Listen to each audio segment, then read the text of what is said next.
I used to believe the walls of our house could feel things.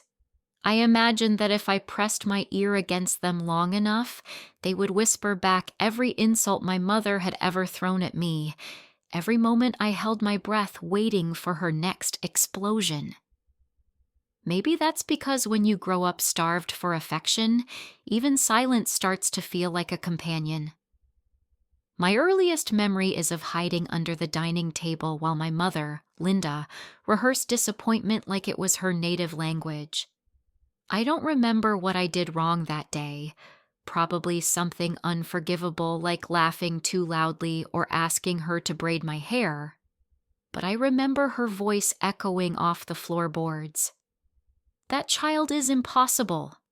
I don't know what I did to deserve her.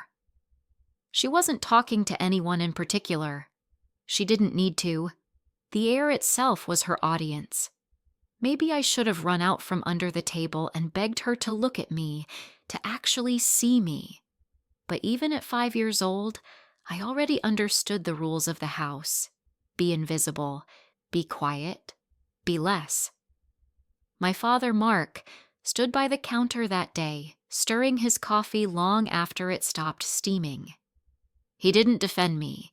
He didn't defend anyone. He simply existed next to her like a shadow she tolerated. His silence was so constant that I sometimes forgot he could speak at all. Growing up, I learned that my place in the family was somewhere just outside its borders, like a guest who'd overstayed her welcome. My mother had a strict rule: no friends over. She never explained why, but she didn't have to. Her glare did the explaining for her. I would watch from my bedroom window as other kids invited classmates inside after school, their homes radiating laughter like it was the easiest thing in the world. I tried to imagine what that felt like. I still do sometimes. Family dinners were another rule I never qualified for. I could smell the roasted chicken and hear their forks clinking, but I wasn't allowed to sit with them. Linda said I made the table feel crowded. Instead, I ate reheated leftovers at the kitchen counter while listening to their muffled conversations behind the closed door. Sometimes Mark would glance at me on his way out of the room, but the look never held long enough to mean anything. When you're excluded from your own family, you start to believe it's because something essential inside you is broken. And Linda didn't just let me believe that, she fueled it. "You're too sensitive," she'd snap whenever I flinched. "You're too slow, too dramatic, too much." I wasn't sure what she wanted me to be, but I knew with absolute certainty it wasn't me. Every now and then, I tried small acts of rebellion. Tiny things like leaving my bedroom door open or laughing too freely when I watched cartoons. But my mother would shut it down with a single look, the kind that drained the warmth from my skin. There was one night that stands out more vividly than the rest. I must have been around 8. I climbed into bed early, hoping sleep would hide me from her mood. But then I heard their voices down the hallway. Not fighting, they never fought, but low and sharp. "She needs discipline," Linda said. "She's already slipping." "She's just a kid," my father muttered, but there was no conviction behind it, like he was reciting a line someone forced him to memorize. "She's nothing like us," Linda hissed. "I don't know how to fix her." Something inside me curled at those words. Fix me. Like I was a stain on her perfect carpet.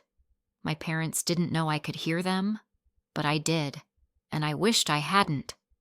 From that moment on, I understood something that shaped the rest of my childhood. Love in our house was conditional, earned, measured, and I didn't meet the standards. I spent the next years testing the boundaries of worthiness, even though I didn't yet know those were the words for it. I tried being helpful, doing chores without being asked, organizing the pantry, folding laundry. But Linda would find a reason to criticize every effort. My father would only nod absently, never praising, never objecting. Just, present. A piece of furniture that breathed. By the time I reached middle school, I mastered the art of disappearing. Teachers said I was quiet. Neighbors said I was polite. None of them knew that silence had been trained into me like obedience. Sometimes, though, I dared to imagine a different version of myself. One who had friends, who laughed loudly in restaurants, who could enter a room without shrinking first. A version who didn't need to earn love because it was given freely. That girl felt like a myth, someone I could admire but never become. But every myth has its origin, and mine began the night Linda told me, without looking up from her magazine, "Ashley, you should know something.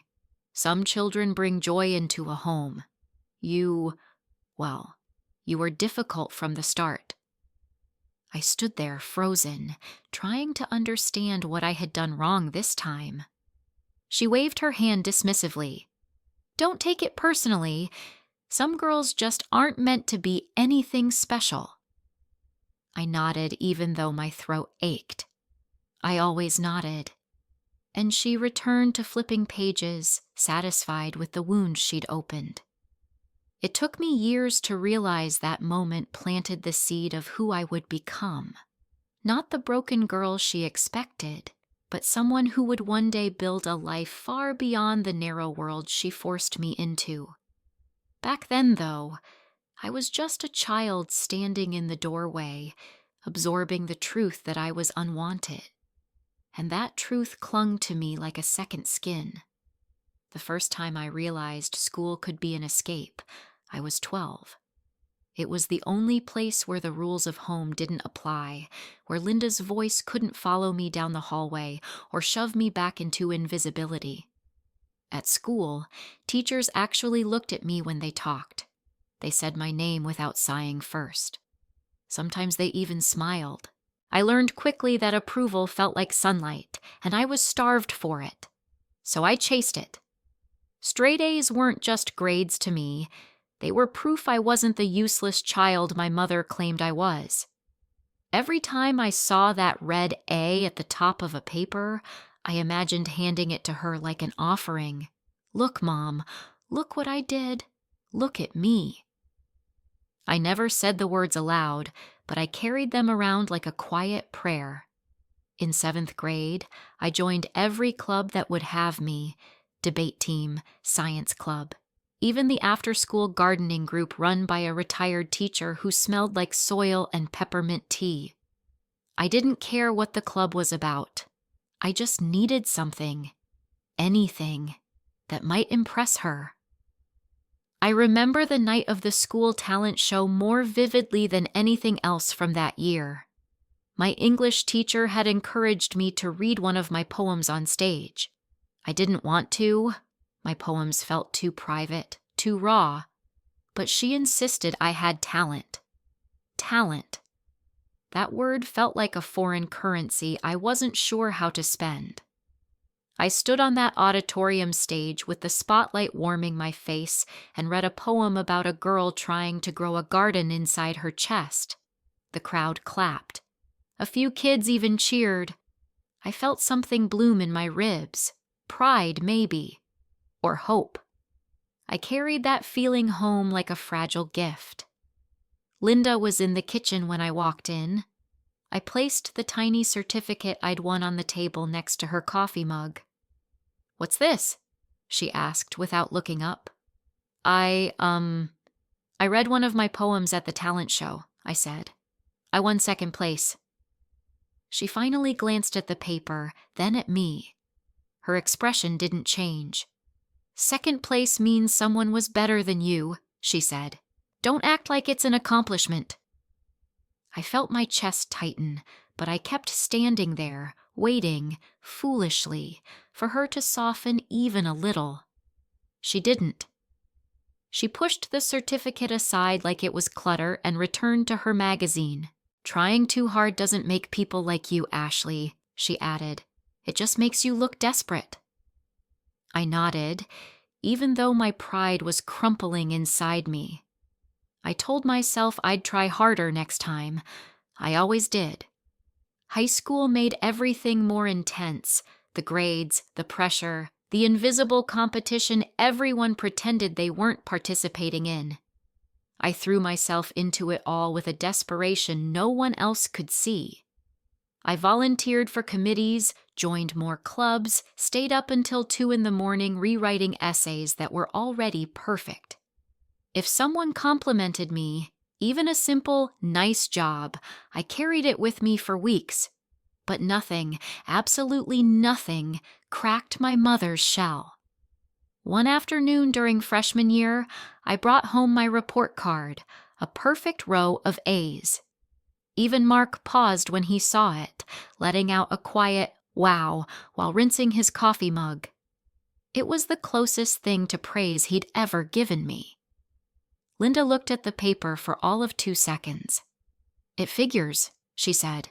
"You're obsessed with schoolwork. It's not healthy." I felt the floor tilt under me.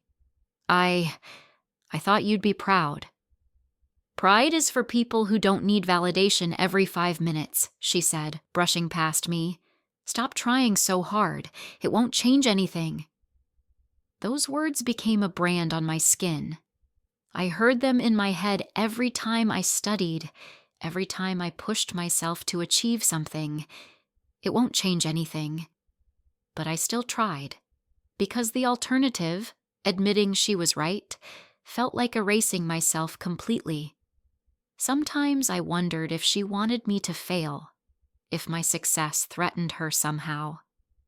But then I'd dismiss the thought.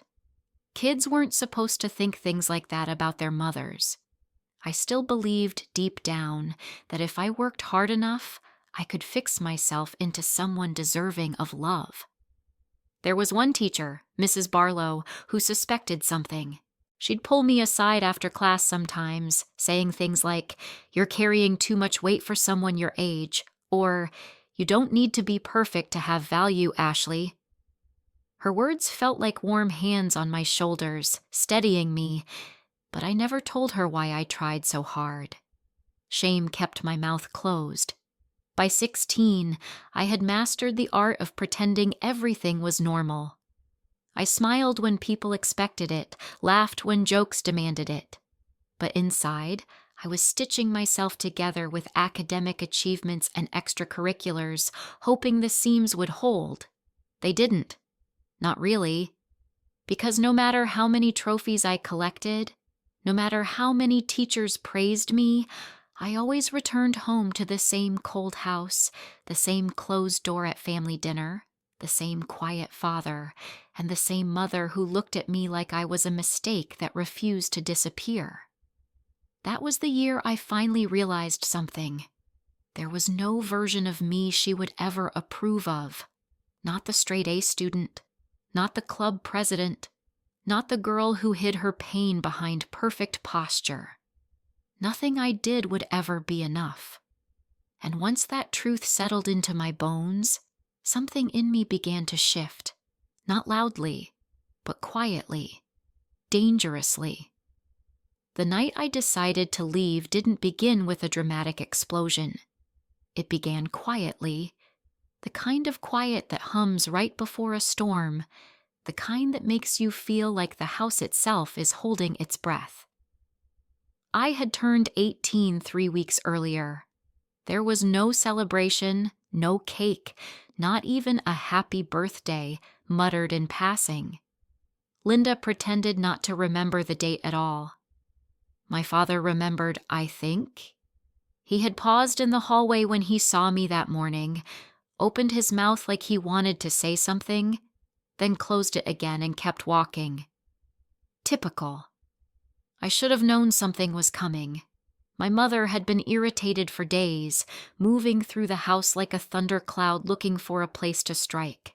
That evening, I heated a bowl of soup for myself and sat at the kitchen counter as always, listening to the muffled sounds of my parents' dinner behind the closed dining room door. I'd long ago stopped hoping to join them, but something about that night made the isolation feel sharper, almost physical, like a hand pressing against my throat. When they finished eating, I heard their chairs scrape back. The door opened, and Linda stepped out carrying plates. She barely looked at me until I made the mistake of asking quietly, "Did you need help with the dishes?" She froze. I'll never understand how she could turn the simplest question into an offense. "No," she snapped. "If I wanted you involved, I would have asked." "I was just offering," I murmured, eyes dropping back to my soup. "That's exactly the problem with you," she said, setting the plates down loudly, each one landing like a slap. "Always hovering, always inserting yourself where you're not needed." "I live here," I said before I could stop myself. "I'm just trying to be part of the family." Her laugh was sharp and humorless.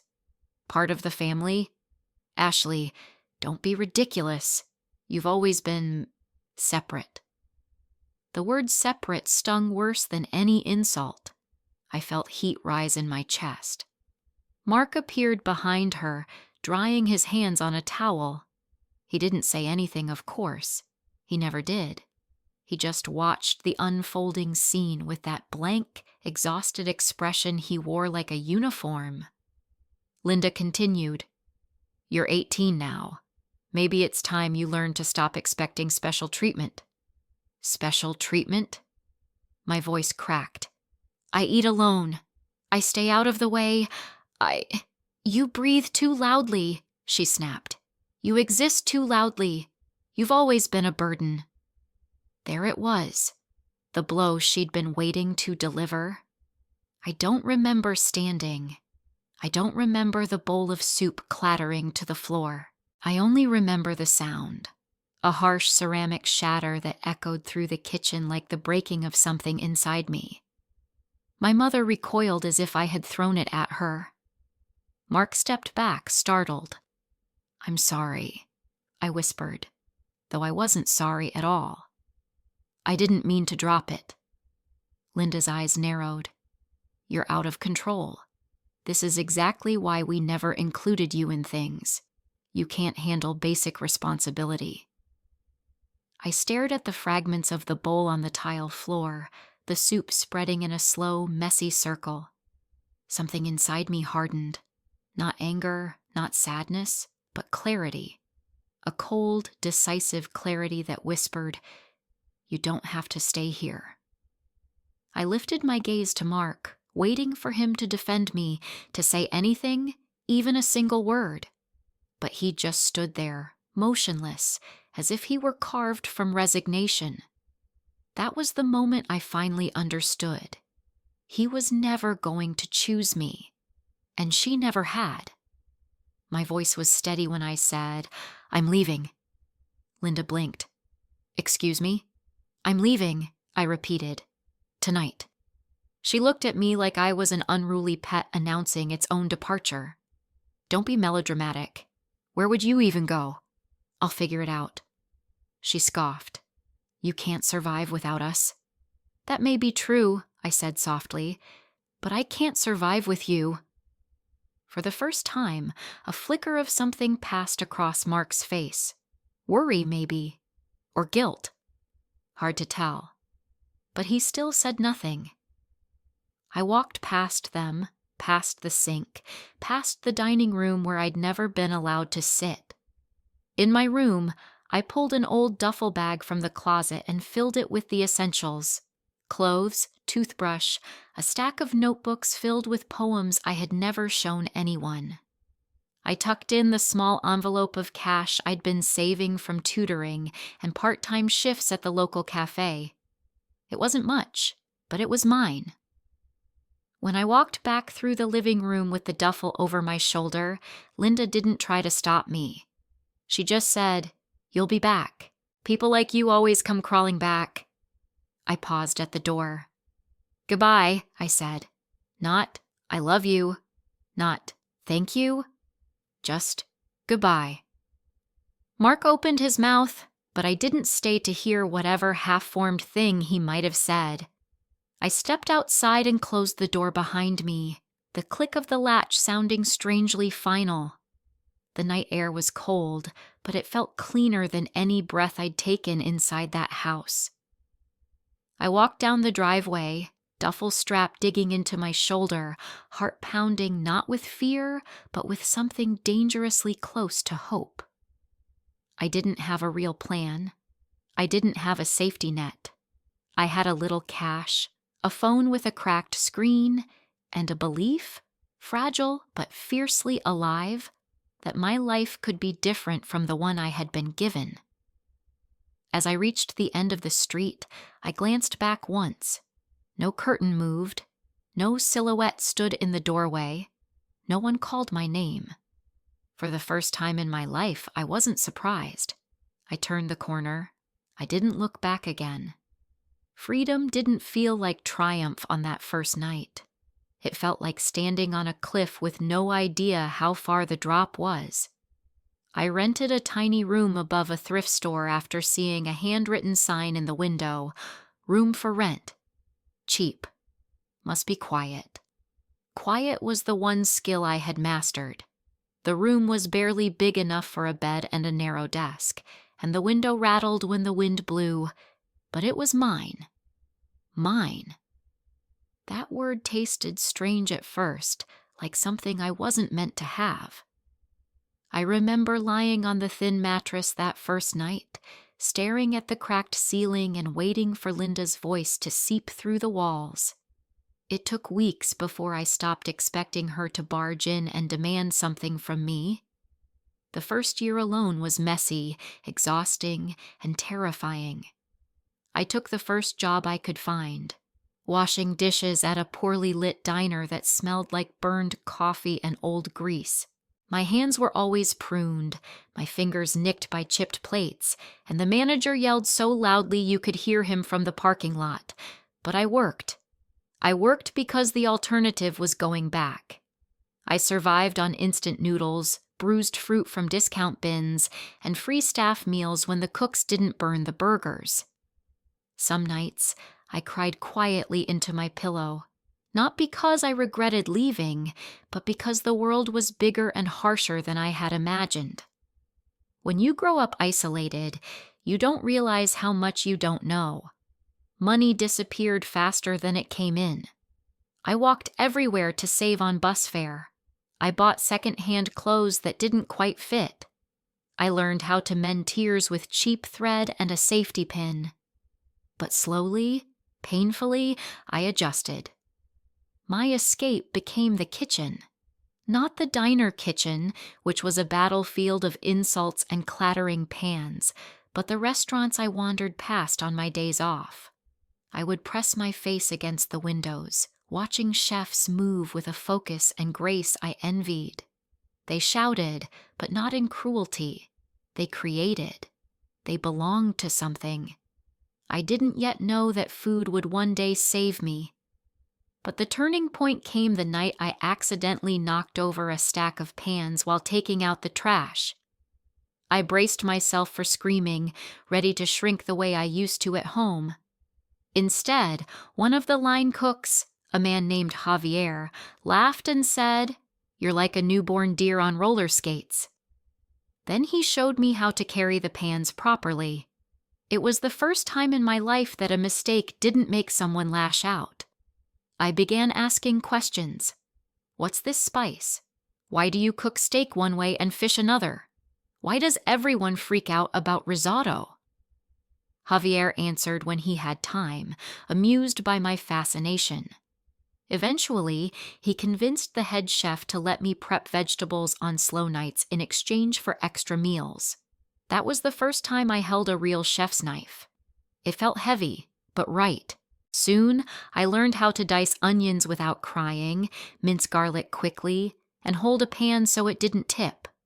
I burned myself constantly, tiny angry kisses on my arms, but those scars felt like proof that I was building something. Then came the night I met Daniel. He walked into the diner kitchen like he'd taken a wrong turn from a nicer restaurant, tall, calm, wearing a chef's coat that actually fit him. Turns out, he was the new head chef brought in to fix this disaster, as he later phrased it. Whereas the previous chefs barked orders, Daniel spoke with an authority that didn't require volume. The first time I chopped vegetables in front of him, my hands shook. I expected him to criticize me the way Linda did, to look for the flaw in everything I did. Instead, he leaned over, watched my knife for a moment, and said, "Your technique is bad, but your instincts are good. That's harder to teach." I blinked at him, stunned. Compliments came so rarely in my life that I didn't know how to accept one. I just nodded and kept chopping, though my hands trembled for a different reason now. Over the next months, Daniel became something I'd never had before. A mentor. Not a cheerleader, not a savior, but someone who saw potential in me without trying to mold me into his idea of perfection. He pushed me, sometimes harder than I liked. "Do it again," he'd say when my cuts were uneven. "Taste this and tell me what's missing." He taught me that cooking wasn't just skill. It was discipline, intuition, and rhythm. It was expression. It was control. Two things I had never been allowed to have. One night, after closing, he found me sitting alone at the stainless steel counter, staring at a failed attempt at a sauce I'd been experimenting with. He tasted it, made a face, and said, "It's awful."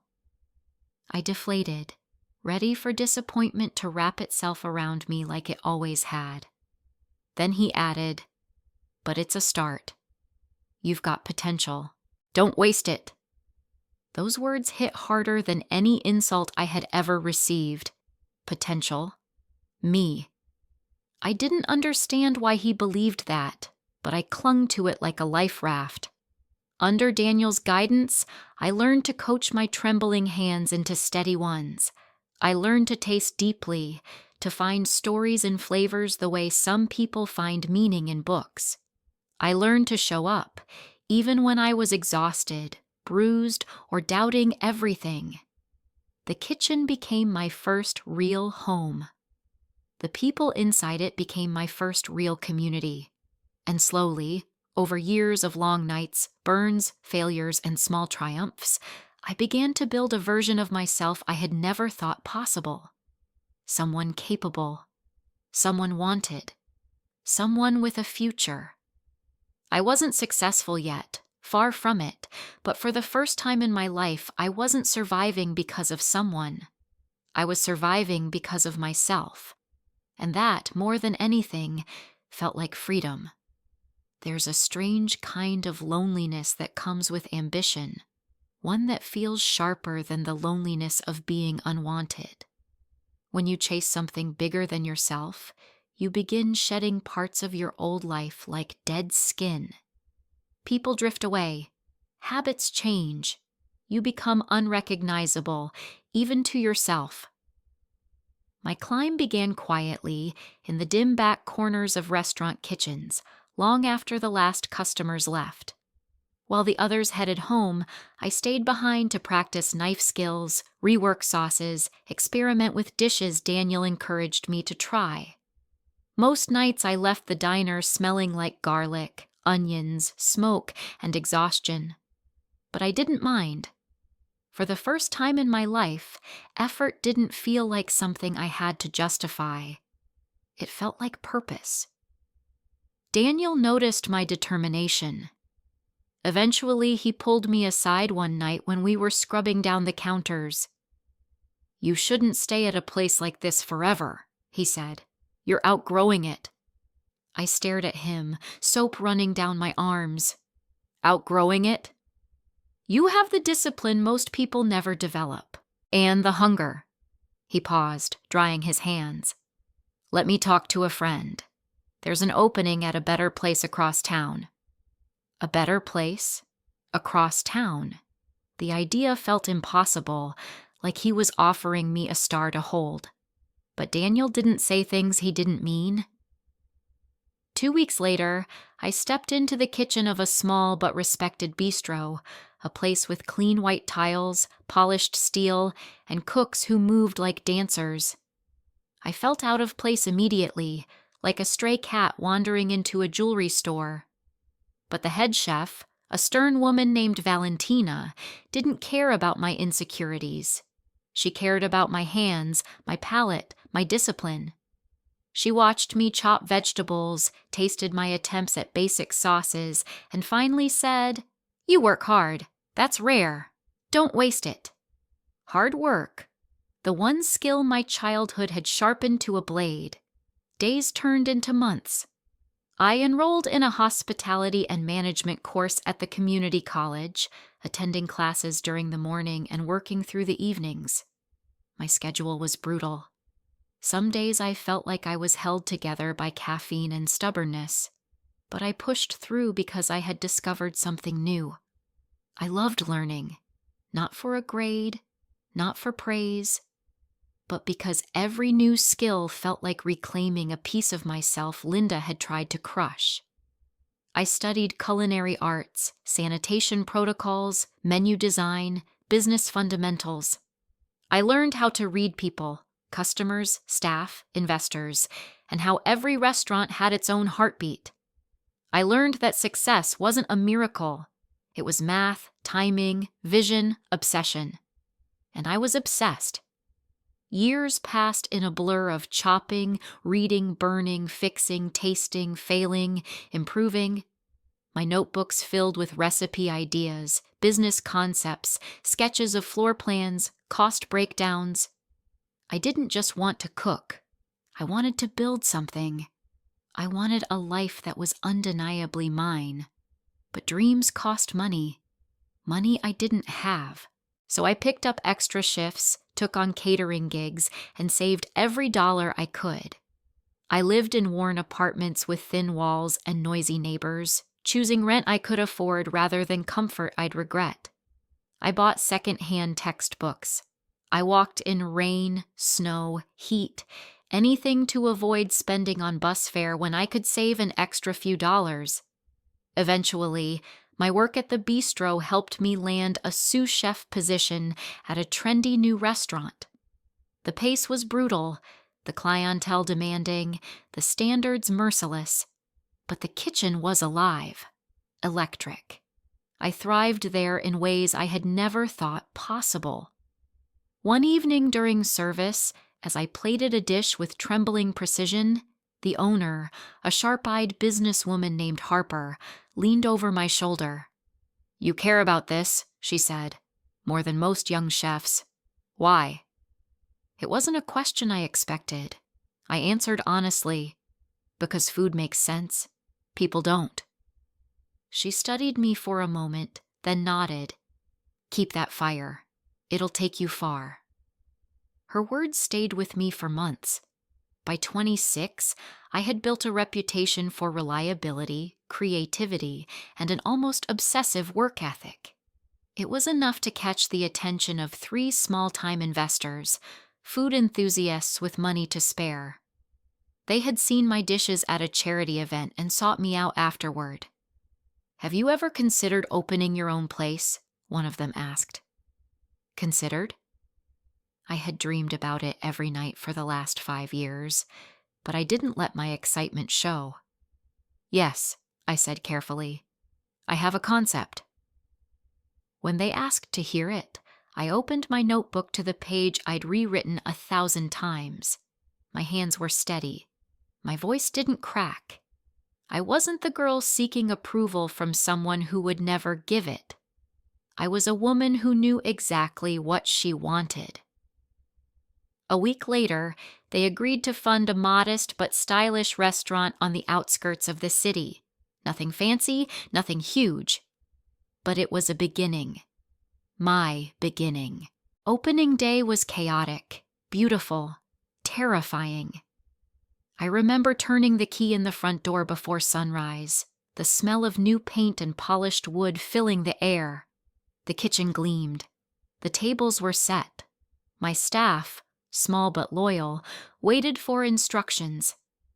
I felt something inside me shift, like a locked door opening. This time, I wasn't an unwanted child. I was the owner. I stood in the dining room before the first customers arrived, letting the reality settle into my bones. Everything around me, every fork, every pan, every beam of light hitting the countertops, existed because I fought for it, because I chose myself, because I refused to crawl back. And as the first guests walked in, smiling, curious, ready to taste what I had created, I understood something powerful. This wasn't the end. This was only the first step. Success doesn't announce itself. It creeps in quietly, like a scent drifting from the kitchen before the dish hits the table. My first restaurant didn't explode onto the scene. It simmered. Slow at first. A couple of curious locals. Then a blogger stumbled in by accident after taking a wrong turn. She ordered my rosemary lemon chicken, took 3 bites, and I watched her expression change the way people in movies fall in love. The next morning, her review went live. A hidden gem on the edge of the city, a chef with real vision. By that evening, we were fully booked. In the beginning, I didn't quite trust the shift. Every night I expected the tables to empty again, the buzz to fade, the world to realize I wasn't supposed to be here. But instead, reservations kept coming. Families, couples, young professionals, even small-time critics trying to be the first to discover us. I barely slept. I worked the line, ran the pass, greeted guests, met suppliers, and handled paperwork until sunrise. Exhaustion became my shadow, but so did pride. A pride I had built myself, not borrowed or begged for. 2 years passed this way, steadily, intensely, beautifully. That's when people began to whisper the word I had avoided for most of my life: expansion. I ignored it at first. I wasn't ready. I was terrified of losing what I had built, of overreaching, of proving Linda right somehow, that I wasn't meant to be anything special. But the whispers grew louder. Regulars asked when I was opening another location. Critics started calling my restaurant promising and ripe for growth. Then Harper, the sharp-eyed owner from my sous chef days, showed up for dinner one night. She cornered me after service. "You're wasting potential by staying small," she said bluntly. "When are you planning the next step?" I didn't answer right away. The question felt too big, too loaded. She narrowed her eyes. "Ashley, you're not hiding anymore. Stop acting like you are." Her words struck deeper than she knew. That same week, my investors approached me with an offer: a second restaurant, this time in the heart of downtown. Bigger, flashier, high risk, but with far greater reach. I visited the space the next morning, a hollow, echoing shell of concrete and exposed beams. Sunlight streamed through tall windows, illuminating dust floating like gold in the air. I stood there for a long time, imagining what could fill the emptiness. Chandeliers, marble counters, velvet seating, a kitchen larger than my entire first apartment. Something inside me clicked. I signed the papers. Construction became its own kind of chaos: delays, budget snags, debates over lighting fixtures and furniture fabrics. But I moved through it all with a steady certainty I didn't know I possessed. I wasn't chasing approval anymore. I was chasing possibility. The grand opening arrived on a crisp autumn evening. We chose a modern, understated name for the restaurant. Something elegant. Something that felt like shedding an old skin. Guests arrived dressed in glittering outfits, greeted by soft jazz drifting from speakers and an aroma of truffle, thyme, and seared perfection warming the air. In the kitchen, my staff buzzed like electricity. I stood at the center, heart pounding, hands steady. When the doors officially opened, people poured in like a tide. Influencers took photos of every angle. Critics scribbled in notebooks. A local news crew filmed the dishes streaming out of the kitchen like edible artwork. Somewhere between plating the 37th dish and answering a question about the menu's inspiration, I realized something. This time, I wasn't waiting for the world to collapse. I was leading it. The reviews came fast. Stunning. A bold evolution. A new star in the city's culinary scene. Reservations booked out for months. Celebrities stopped by. Local politicians, business moguls. The restaurant became a place people whispered about at parties. But the strangest part wasn't the fame. It was how natural it felt. I expected to feel like an imposter. Instead, I felt ready. I could stand in my own restaurant, this shimmering, elegant world I had crafted, and not shrink. I could look around at the velvet booths, the soft lighting, the polished glass, and know I had done this.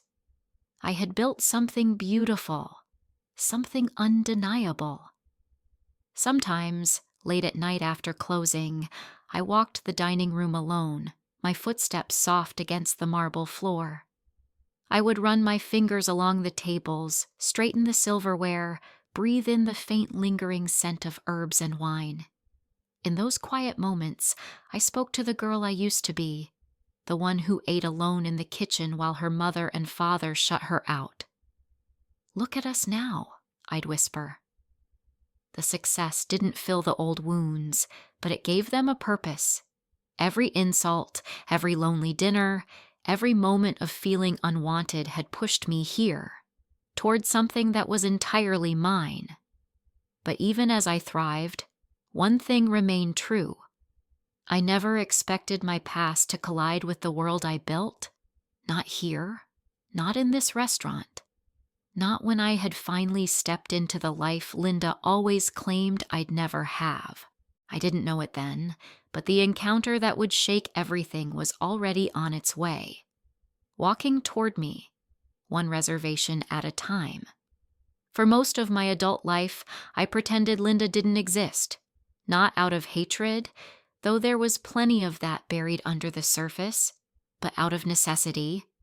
My world had become too big, too bright, too fragile in its newness to allow shadows from the past to slip in. But just because I erased her from my world didn't mean she did the same. I heard bits of information through the grapevine, whispered by distant relatives or old neighbors who stumbled into the restaurant without realizing who I was. They said Linda still lived in the same house, with the same tightly controlled routines. They said she still spoke with that strange superiority she'd always carried, as if she had built her own life from grit instead of fear and bitterness. They said she still talked about me sometimes, not with affection, but with that familiar combination of dismissal and pity. "Oh, Ashley," she would say, according to one neighbor. "She left years ago.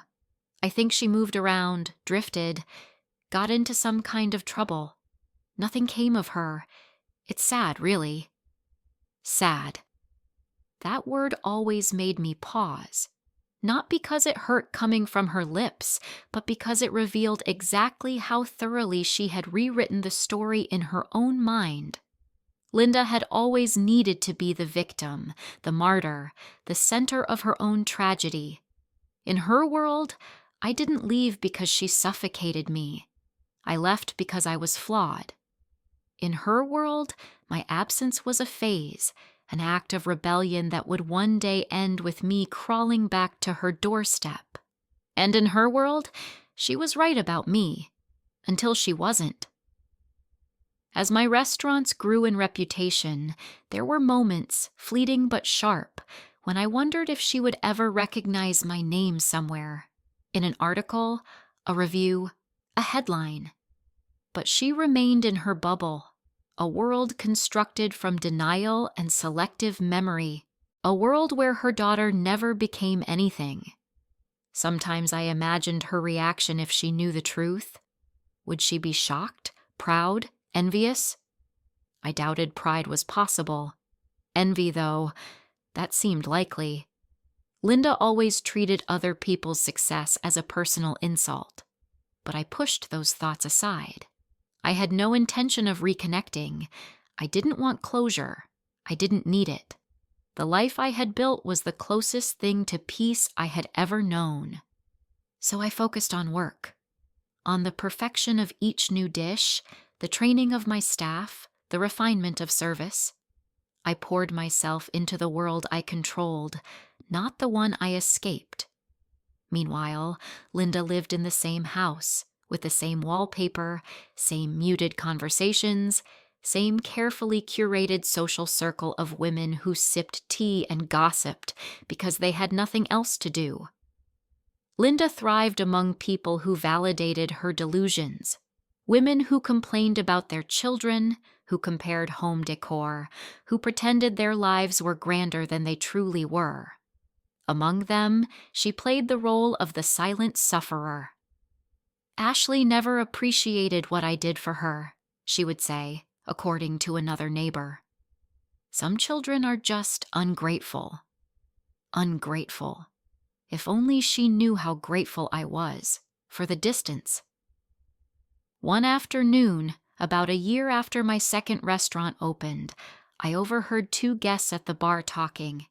They were well dressed, the type of people who wore perfume that smelled expensive even from several feet away.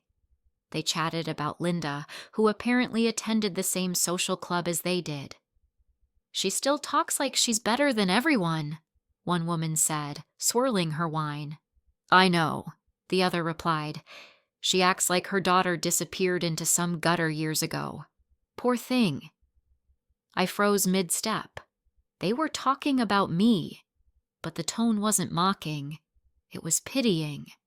Not for me, for her. Something twisted in my chest. Not pain, not anger, just the surreal realization that Linda had fabricated an entire version of me for public consumption. In her mind, she was untouchable.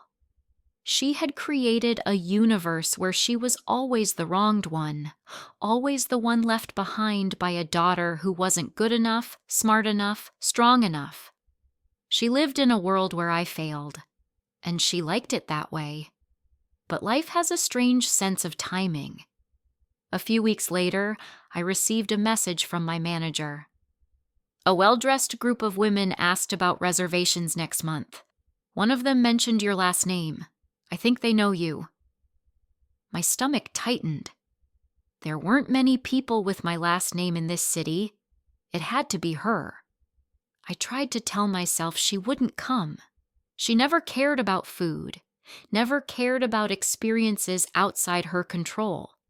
She still cooked the same bland meals every week, repeating them like a ritual. She didn't belong in a place with marble floors, mirrored walls, and a reservation list that stretched for months. But then again, if her friends insisted, if the restaurant was trending everywhere, if she didn't know it was mine, the thought was absurd, and yet not impossible. For days the idea haunted me. I checked the reservation book compulsively. I over-prepared for every shift. I felt something I hadn't felt in years, anticipation tinged with dread. Linda lived in a fantasy where I had never amounted to anything. She walked confidently inside it. She breathed comfortably inside it. But fantasies are fragile things, and the truth was waking up, walking in her direction, dressed in white tablecloths and candlelight, waiting to shatter the world she had built around herself. The night it happened began like any other, polished silverware, dim lights flickering like quiet stars, the low hum of conversations rising and falling with the rhythm of clinking glasses. My restaurant had a way of transforming evenings into something cinematic, and I'd grown used to watching it all from the sidelines, steady, composed, untouchable. I was reviewing the reservation list at the host stand when it happened. A small group approached the double doors, women dressed in expensive fabrics, their necklaces catching the light, their laughter sharp and practiced. Nothing unusual. We attracted their kind often. They walked inside, still talking among themselves, and I gave them my rehearsed greeting. Welcome. Do you have a reservation? Then I looked up fully, and the world stopped. Linda. She was standing second from the front, wearing a pale blue suit that tried too hard to look elegant. Her hair was styled the same way she had worn it for decades, pulled back tightly, as if softness were a sin. Her eyes scanned the entryway with the familiar expression she reserved for places she expected to judge. She didn't see me at first. I couldn't breathe.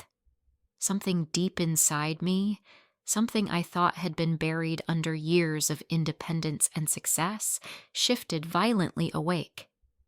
My fingers tightened around the reservation book until the edges dug into my skin. Her friends admired the interior, the chandeliers, the marble, the curated art, commenting on how exclusive and impossible to get into the restaurant was. Of course they were impressed.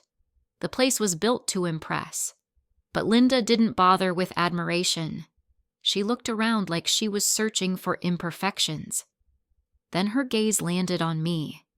For a moment, her face didn't react. She simply stared, as though trying to place me in a catalog of forgotten acquaintances. Then I saw it. The flicker of recognition, sharp and sudden, slicing through her composure like a blade through silk. "Ashley," she said, the word brittle in her mouth. My name sounded wrong coming from her lips, too heavy. Too late. "Yes," I said, my voice steady despite the storm gathering inside me. One of her friends turned, lowering her sunglasses. "Linda, you know the hostess?" Hostess. The word stung for all the old reasons, the assumptions, the judgments, the hierarchy she lived by. But I kept my posture straight. Linda blinked twice, regrouping. Well, I haven't seen her in years." Her tone slid into its usual performative pity. "She left home very young. I'm surprised she ended up here." Her friends nodded sympathetically, as if I were some stray she occasionally claimed ownership of. Inside, something cold settled in my chest. They didn't know. Of course they didn't. Linda would never tell them the truth, that I had built this place, not landed here by accident. The host stand felt suddenly too small, too flimsy to hold the weight of the moment. I forced myself to breathe normally. "Did you have a reservation?" I asked. Her eyes narrowed at my calmness. "Yes, under Morgan." I scanned the list deliberately, giving myself a few seconds to steady my shaking heartbeat. My hands were steady only because I'd trained them to be. "Right this way," I said. I led them through the dining room, weaving between tables, each step deliberate. The chandeliers cast golden light over everything, soft, warm, expensive. Linda walked behind me, her heels clicking a rhythm I recognized from childhood, controlled, judgmental, impatient. Her friends marveled as I guided them through the main room. "This place is stunning. I heard the chef is brilliant. People say it's nearly impossible to get a table here." Linda said nothing, but she watched everything. I could feel her gaze like a hand pressing between my shoulder blades, not curious, assessing, waiting for me to falter. I seated them at one of the prime tables, a corner with perfect lighting and a sweeping view of the entire restaurant. The kind of table reserved for people who loved to be seen. Her friends took their seats, chattering excitedly, completely unaware of the tension radiating from Linda like heat from a closed oven. "Your server will be with you shortly," I said. I turned to leave, but Linda caught my wrist lightly, not enough to hurt, but enough to stop me cold. "Ashley," she said quietly, "what exactly are you doing here?" The question was layered, accusation wrapped in disbelief, coated in the kind of superiority only she could carry so effortlessly.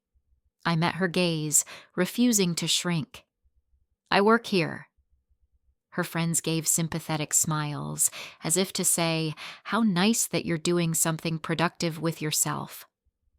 Linda's expression tightened, but she hid it behind a polite mask. She released my wrist and leaned back in her chair, assessing me like I was a glass she was checking for smudges. "Well," she said, "at least you have some stability. That's good, I suppose." It took everything in me not to laugh. Stability? I had 2 restaurants, a staff of 30, investors, a brand, a reputation. Stability was the bare minimum of what I had built. But she didn't know that, because she never asked, because she never cared. I stepped back. "Enjoy your evening." Then I turned and walked away before her voice could claw back into the parts of me that had healed.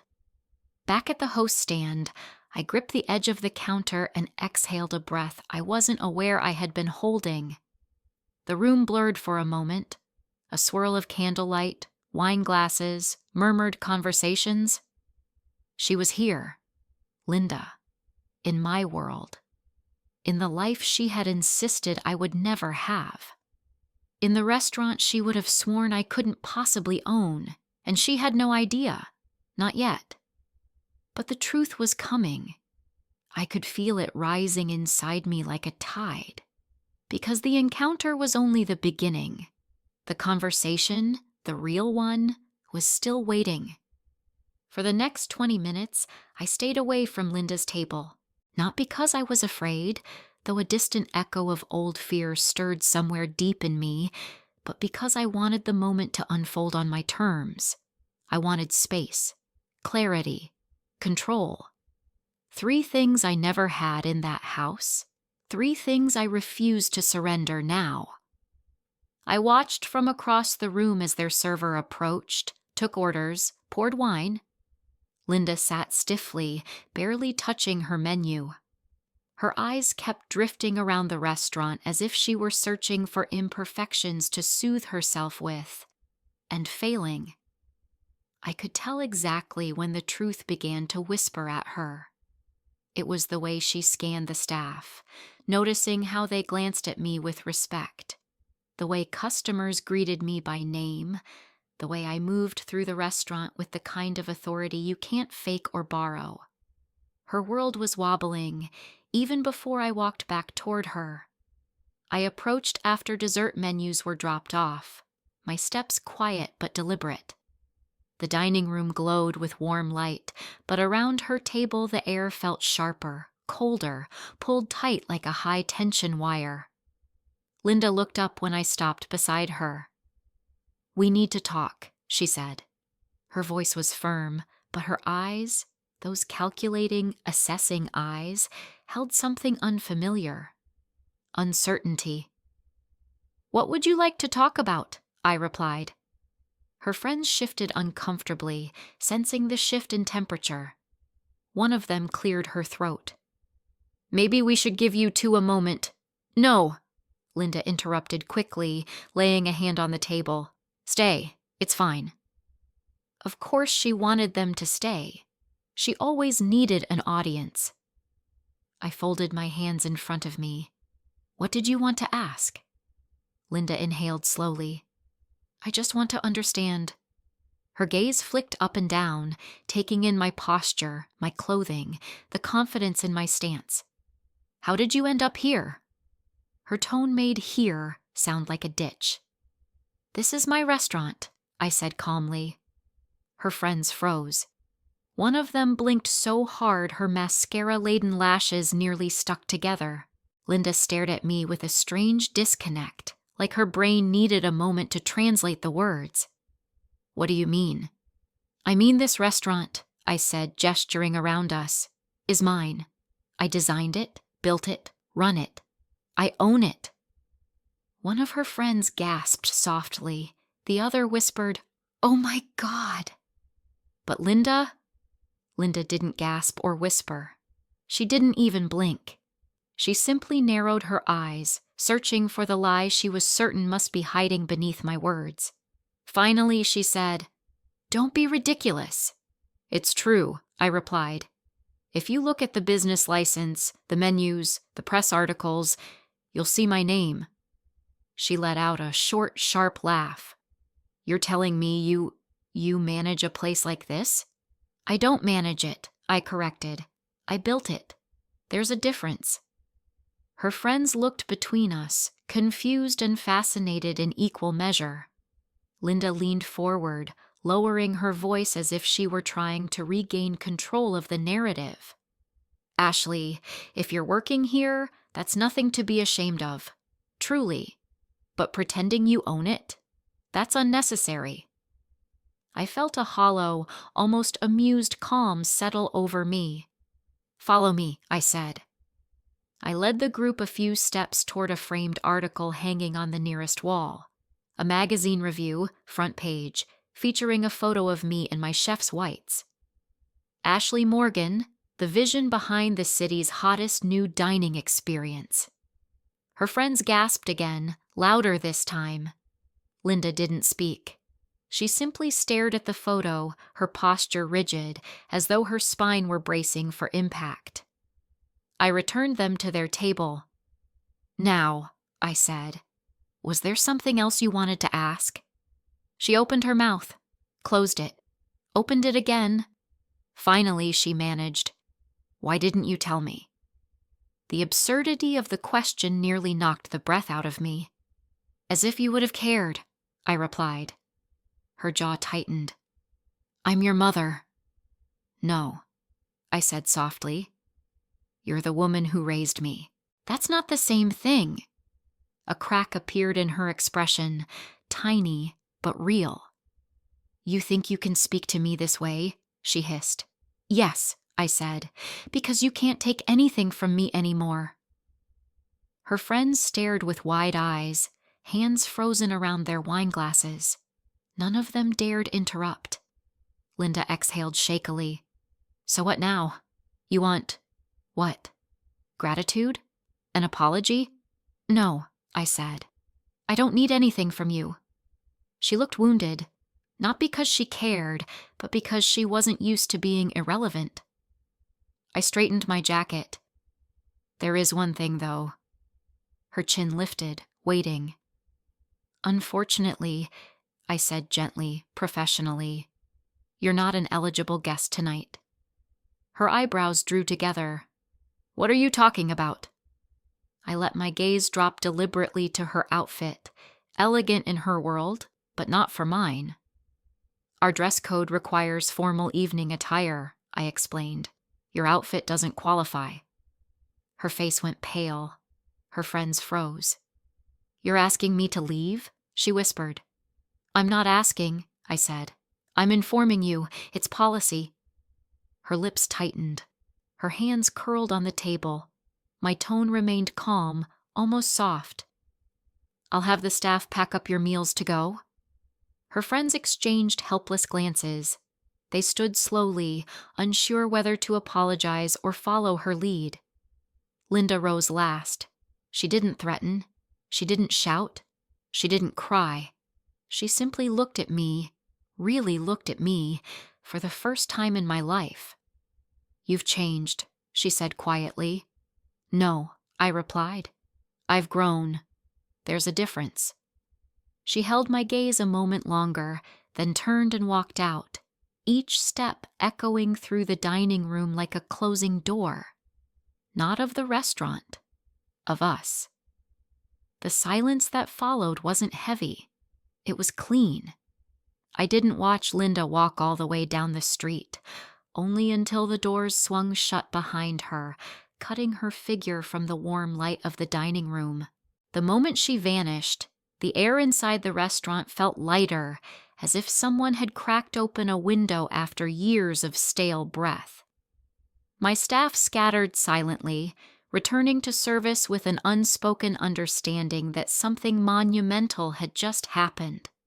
Some of them had seen enough to piece together the truth. Others already knew parts of my past, but none of them said a word. They didn't need to. I took a slow breath and stepped into the back hallway, away from the guests, away from the murmuring dining room, away from the ghost she had stirred inside me. My hands trembled, not with fear, but with the tremors of a storm that had finally passed. For a long moment, I simply leaned against the wall and let the quiet wrap around me. This was what I had wanted, wasn't it? Not revenge, not humiliation, just clarity, closure, a boundary drawn with the precision of a knife's edge. And yet something inside me felt hollow. Not regret, not sadness, just emptiness. Like something long infected had finally been cut out, leaving a strange, echoing space in its absence. I returned to the floor after a few minutes, and life resumed around me. Plates clattered, laughter rose, wine glasses chimed. I moved through it all, steady and composed. But inside, memory drifted like dust floating in a beam of light, old scenes replaying without invitation. Linda at the dining room table, pushing her hair behind her ear while telling me I wasn't meant to be anything special. Linda turning away when I asked to join dinner. Linda calling me a burden. Linda telling her friends I had failed somewhere out there, lost to the world. My entire childhood had been shaped around trying to make her see me, to make her choose me, to make her love me. But tonight, when she looked at me in that restaurant, eyes wide with disbelief, I realized something profound. She had never seen me at all. Not then, not now. And she wasn't capable of it. When service finally slowed, Harper appeared at the bar, waiting with her arms crossed. She didn't ask what happened. She had seen the echoes in the dining room, felt the tension, read the expressions. "You good?" she asked quietly. "Yes," I said, surprised by how true it felt. She nodded once. "Good, because she's out of your world now, for good." I wasn't sure how she could be so certain, but part of me believed her. After closing, I walked the dining room alone, a nightly ritual that grounded me. I adjusted a few chairs, straightened a napkin, tucked a stray flower back into a centerpiece. The soft glow of the lamps reminded me of why I built this place. Not to prove myself to Linda, not to escape my past, but to create something beautiful in a world that had once been unbearably small. Each table had stories. A first date here, an anniversary there, a proposal by the window, a promotion celebration by the bar. My restaurants held moments people cherished. I had built an ecosystem of joy, comfort, and possibility. Something Linda could never take from me. Something she could never understand.